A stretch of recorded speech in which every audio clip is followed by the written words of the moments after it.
Doctor ബിജുവിന്റെ ഒരു post ഉണ്ട്. അതായത് ഇത് സംബന്ധിച്ച് വേറെ സംശയം ഉയർത്തുന്നത് ഇവർ കൃത്യമായ സമയത്ത് സിനിമകൾ അനുവദിക്ക് വേണ്ടി കേന്ദ്ര സർക്കാർ നൽകിയിരുന്നോ എന്ന ചോദ്യങ്ങൾ വരുന്നുണ്ട്.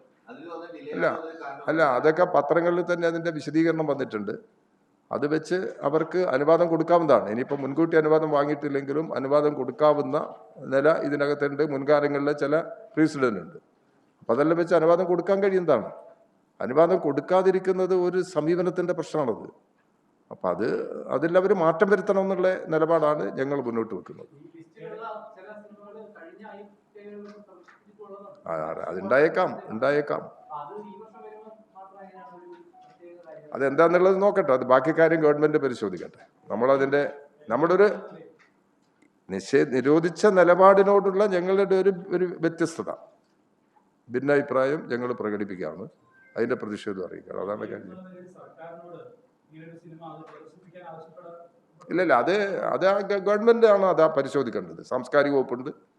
അതൊക്കെ സ്വാഭാവികമായിട്ട് അതെല്ലാം പരിശോധിച്ച് ആവശ്യമായ നിലപാട് സ്വീകരിക്കാൻ നമ്മളൊരു സമീപനം വ്യക്തമാക്കുന്നു എന്നുള്ളതാണ്. നിങ്ങളത് അവസാനിപ്പിച്ചില്ലേ? അത് ക്ലാരിഫിക്കേഷൻ ഒന്നും ഇപ്പോൾ ഇല്ല.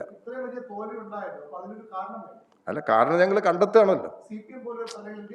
അല്ല, അത് വെറുതെ ഇങ്ങനെ തർക്കം ഉന്നയിച്ചിട്ട് കാര്യമില്ല. ഞാനതിനില്ല. നിങ്ങളായിട്ട് അങ്ങനെ ഒരു വിവാദം ഉണ്ടാക്കണമെന്ന് എനിക്ക് താല്പര്യവുമില്ല. ഞാൻ പറയും അതെ, നിങ്ങളിപ്പോൾ കുറേ ദിവസങ്ങളായിട്ട് ആ വിഷയങ്ങൾ ഇങ്ങനെ സംസാരിച്ചുകൊണ്ടിരിക്കുകയാണല്ലോ.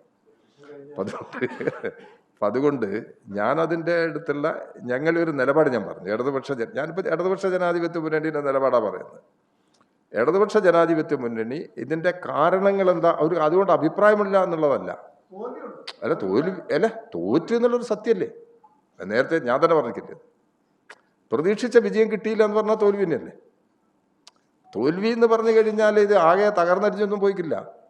നിങ്ങൾ പലരും വിശദീകരിച്ചതുപോലെ ഈ കപ്പൽ മുങ്ങിക്കഴിഞ്ഞിട്ടൊന്നുമില്ല. അപ്പം അതുകൊണ്ട് ഇത് തിരിച്ചു വരാൻ കഴിയാവുന്ന അതിന്ന് മാതൃഭൂമി പത്രമൊക്കെ വായിച്ചാൽ നമുക്ക് മനസ്സിലാകില്ലേ എന്തായിട്ട് വ്യത്യാസം എന്നുള്ളത്. അതൊക്കെ അതുപോലെയുള്ള കാര്യങ്ങളിൽ പിടിച്ചു തൂങ്ങാനല്ല ഞങ്ങൾ ശ്രമിക്കുന്നത്. ഇതിൻ്റെ യാഥാർത്ഥ്യം എന്താണെന്ന് പരിശോധിച്ച്, വസ്തുത പരിശോധിച്ച്, ഞങ്ങൾ എടുത്ത നിലപാടിൻ്റെ അടിസ്ഥാനത്തിലാണെങ്കിൽ ഈ അംഗീകാരം വന്നാൽ പോരാലോ.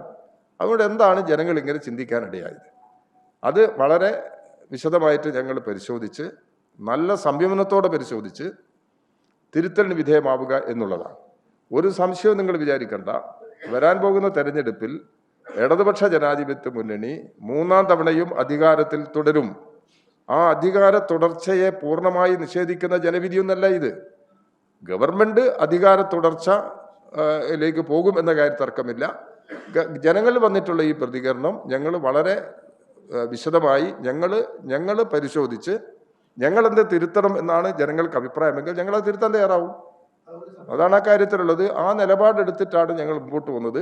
നിങ്ങൾ എത്ര എന്നെ നിർബന്ധിക്കരുതെന്ന് ഞാൻ പറയുന്നത്. നിങ്ങൾ എത്ര നിർബന്ധിച്ചു കഴിഞ്ഞാലും എനിക്കിപ്പോൾ നിങ്ങൾ പ്രതീക്ഷിക്കുന്നതിനനുസരിച്ചുള്ള ഉത്തരവൊന്നും എനിക്കിപ്പോൾ പറയാൻ പറ്റില്ല.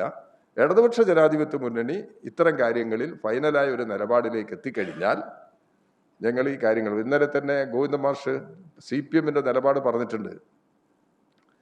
CPM-ന്റെ നിലപാട് ഇപ്പം ഈ 27-ാം തീയതി CPM-ന്റെ സംസ്ഥാന സെക്രട്ടേറിയറ്റും 28, 29 തീയതികളിൽ പാർട്ടിയുടെ സംസ്ഥാന കമ്മിറ്റി യോഗവും ഇവിടെ ചേരുന്നുണ്ട്.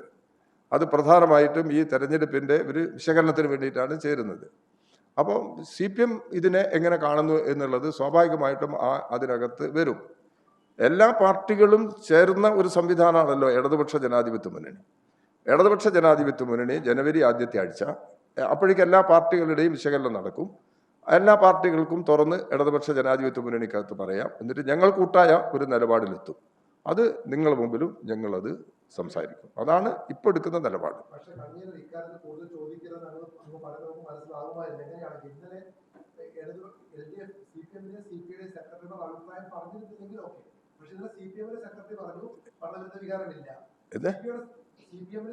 നിങ്ങൾ CPM ചോദിക്കും. ഞാൻ ഇടതുപക്ഷ ജനാധിപത്യ മുന്നണി അങ്ങനെ ഒരു നിലപാടിൽ എത്തിയിട്ടില്ല. CPI എടുത്ത നിലപാടിനെ കുറിച്ച് അത് തെറ്റുന്നോ ശരിയെന്നൊന്നും ഞാൻ പറയാനാണല്ല. ഞാനങ്ങനെ പറയില്ല. ഇടതുപക്ഷ ജനാധിപത്യ മുന്നണിയുടെ നിലപാടാണ് ഞാൻ പറയുന്നത്. ഇടതുപക്ഷ ജനാധിപത്യ മുന്നണിക്കകത്ത് വ്യത്യസ്ത പാർട്ടികളുണ്ട്. ആ പാർട്ടികൾ പല അഭിപ്രായങ്ങളും പറയും.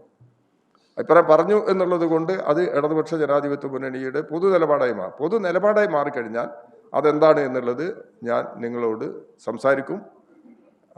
അതൊന്ന് കാത്തിരിക്കുക, കുറച്ച് ക്ഷമാപൂർവ്വം. ഞങ്ങളല്ലേ ഇതിൻ്റെ ഏറ്റവും കൂടുതൽ വിഷം അനുഭവിക്കുന്ന ആളുകൾ. അപ്പം അതുകൊണ്ട് ഞങ്ങൾ അത് വെച്ചിട്ട് നമുക്ക് സംസാരിക്കാം.